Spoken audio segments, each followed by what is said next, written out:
isa pong request ng isang OFW kung saan nga ba makikita or matatagpuan yung mga lumang poso dito mismo sa Manugit. At ipapakita ko sa inyo na sa likod ko ngayon yung dating nakalagay na nawasa. Alam ko may nag-donate dyan. Halika, puntahan natin.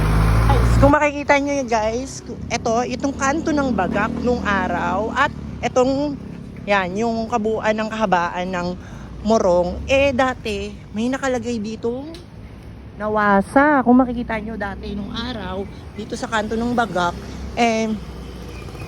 pila-pila yung mga galon, mga batya, kasi libre yung nawasa dito. So, ngayon, wala na. At, tignan naman natin yung mga poso dito sa kahabaan ng morong. So guys, nandito tayo ngayon sa kahabaan ng morong. Titignan natin yung mga poso. Ay, hello po kagawad. Ito, di ba po kagawad matagal ang poso? Mga 25 years na. Mga ganong, ito po yung ginawa ni Chairman. Ni Dunsil. Pamano ni kagawad. Ay, legacy ni kagawad Dunsil yan. Ay, ni Chairman Dunsil po. Ayan po, kung makikita nyo, ayan. Yan yung pinakalumang poso. Ay, kapunta natin. Ito guys, kung maalala ko, nung bata pa ako, itong poso na to, yan napaka-antigo na siya. Almost 25 years na po siyang nakatandayog na dito, or nakatayo.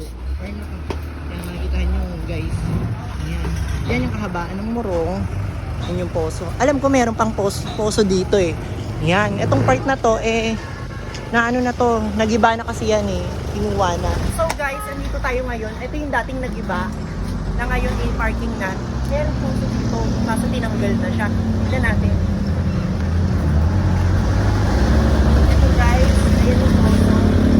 Yan yung poso sa looban dati. Ayan, kung makikita nyo guys. So guys, meron din isa rin sa pinakamatatandang posos dito sa Manugit. Ito, yung kanto ng ng Limay Morong. Halika, puntahan natin. Ayan guys, kung makikita nyo guys.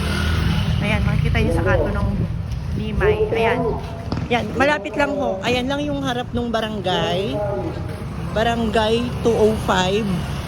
At makikita nyo yung poso. Ayun lang guys. Ayan guys, kung makikita nyo yan. Nagiba na rin to. Ayan. Kaso halos wala nang gumagamit. Mangilan-ngilan na lang gumagamit ng poso natin. Or poso dito mismo sa kanto ng Limay. Corner, Morong. Ayan.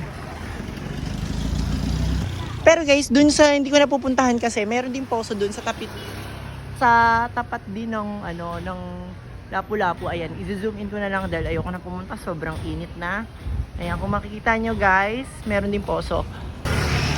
So guys, eto nga, meron din akong nakitang poso dito sa loob, pero hindi na to recently na sa labas or public poso na kung tatawagin.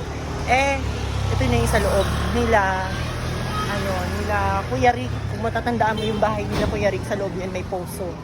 Puntahan natin. Ngayon guys, isang na siya, malawak na parking lot or garahe ng mga jeep. May kita niyo yung poso dito. Ito yung poso ni Kuya Nonong nung araw. Makikita niyo, puntahan natin, pasukin natin. Ayan, makikita niyo yung poso nila Kuya Nonong. Ayan guys, kung makikita nyo yan, intact pa rin, hindi pa rin na yung poso dito nila, Kuya Nonong. Ayan, makikita nyo, hindi talaga siya tinanggal. Ayan kuya, gumagana po ba yan? Ayan guys, gumagana pa. Ang galing, napaserve nila.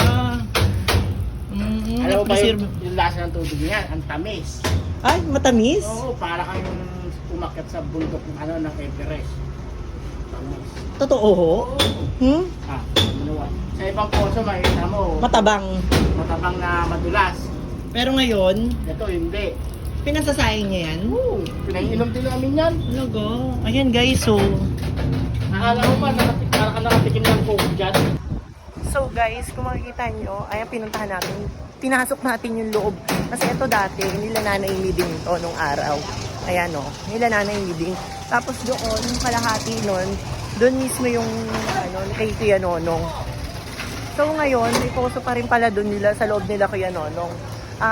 Hindi siya totally sinira or pinireserba pa rin yung poso doon. So guys, andito naman tayo sa Bagak. Ito recently, almost 10 years na yata to or 15 years na tong poso na to. Ayan. Ate, ilang taon na tong poso na to nandito?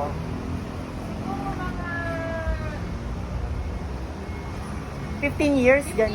Oh, 15 years po, mga kamanugit. Itong poso na to, sana po ay nasira ho to, no, nitong nakaraan. Sino yung mga OFW dyan? Pwede po bang paano? Pa-help naman po or kahit mag-donate lang kayo pang ano, kasi yun na lang po may tutulong din sa lugar natin. Ayan guys, okay naman siya. Intact pa rin yung ano niya, makikita nyo, fresh pa rin. Ito guys, yung ito yung sinasabi yung yung grotto, nandito pa rin. Napangalagaan nila. Ayan guys, yung mga nakapanood nung nakaraang vlog ko, ayan po, si Mama Mary, na-preserve pa rin nila. Ayan, makikita nyo. Okay, nalagaan nila ng maayos. Tsaka dati po, may poso rin dati dito. Ayan, kung matatandaan nyo, may grotto dyan. Tapos may poso dyan, kasi ito dati junk shop to nung araw At dyan lang po natatapos yung vlog ko for today's video. Sobrang init guys, pero tuloy-tuloy pa rin tayo mag-vlog. Dahil pinakita ko sa inyo yung mga lumang poso dito sa Manugit at yung dating nawasa sa Baga, kanto ng Baga. Thank you so much and God bless everyone.